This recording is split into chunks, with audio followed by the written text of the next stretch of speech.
Oil lamps have been a primary source of lighting for centuries. Although they were generally inefficient and difficult to store, these lamps gave light to formerly dark world. Medical doctor and geologist Abraham Gesner began distilling coal to produce a clear fluid by 1846. He discovered that this clear fluid produced a bright yellow flame when used to power a traditional oil lamp. This yellow flame was much brighter than any flame produced by oil, so he aptly named this new liquid kerosene after the Greek word for wax oil. Thus, the year marked the revolution of artificial illumination.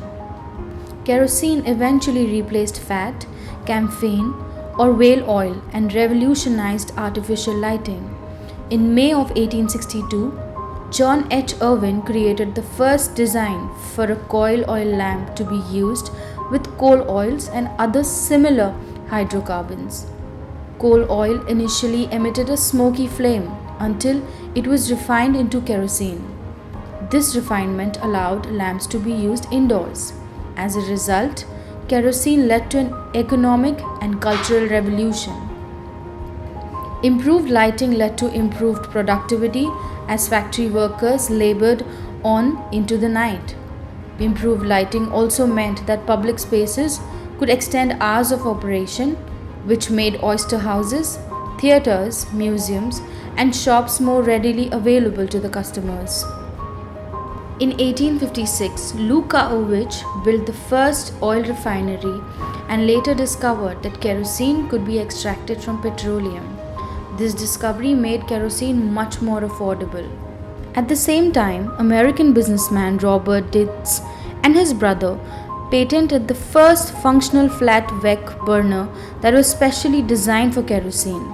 Both kinds of kerosene lamps were conveniently portable, with containers for kerosene and wicks or mantles for light sources, protected with glass globes and tubes.